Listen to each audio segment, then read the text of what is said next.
Hi అండి అందరికీ. ఇవాళ వచ్చేసి పచ్చిపులుసు చూపిస్తానండి. దానికి కావాల్సిన ఇంగ్రీడియంట్స్: చింతపండు, ఒక పెద్ద నిమ్మకాయ సైజ్ అంత చింతపండు తీసుకొని ఇలా గుజ్జు తీసుకున్నాను. ఆనియన్, పచ్చిమిర్చి, ఒక పెద్ద ఆనియన్, సగం ఆనియన్ తీసుకున్నాను. పచ్చిమిర్చి ఒక 2 ఇలా చిన్నగా చాప్ చేసుకున్నాను. కొత్తిమీర, కరివేపాకు, జీలకర్ర, ఆవాలు, ఒట్టిమిరపకాయలు 4 తీసుకున్నాను. ఇప్పుడు తయారు చేసే విధానం అండి.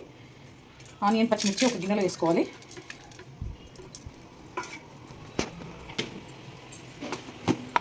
ఒక చెంచా ఉప్పు వేసుకోవాలండి.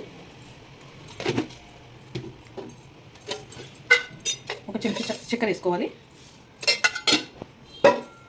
వేసుకొని ఇదంతా బాగా పిసుకోవాలి.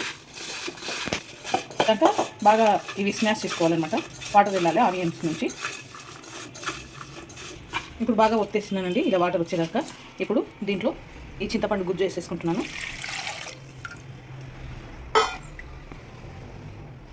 ఇంకొన్ని వాటర్ తీసుకోవాలండి. ఒక గ్లాస్ వాటర్ తీసుకొని పోసేసుకుంటున్నాను దీంట్లో.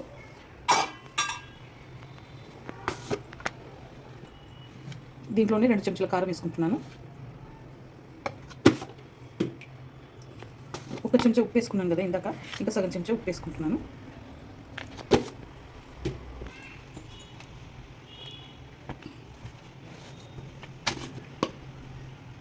అల్లం వెల్లిపాయ పేస్ట్ కూడా కొంచెం వేసుకుంటున్నాను.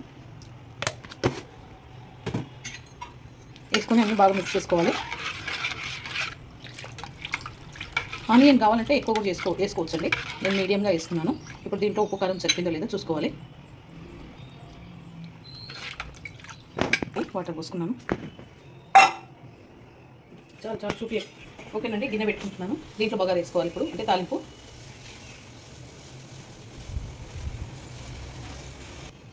రెండు పావుల నూనె పోసుకుంటున్నానండి.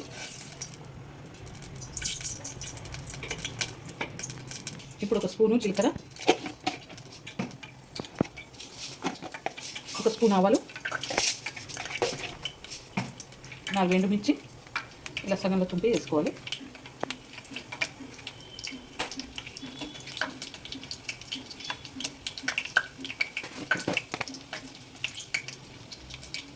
సగం చెంచా పసుపు. ఇవన్నీ ఇలా కలుపుకోవాలండి. ఇప్పుడు దీంట్లోని కరివేపాకు, కొత్తిమీర కూడా వేసేసుకోవాలి.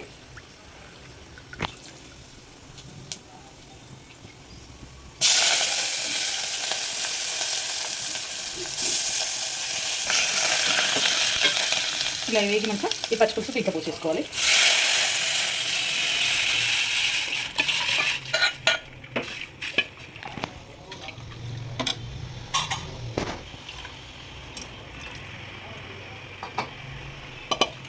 ఓకేనండి, కొంచెం మసలనివ్వాలి.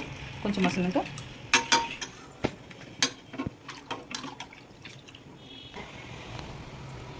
ఓకేనండి, సగం చెంచా ధనియాల పొడి వేసుకుంటున్నాను. వేసుకొని బాగా కలుపుకోవాలి. ఒక్క 5 నిమిషాలు మసిలినాక బంద్ చేసుకోవాలి.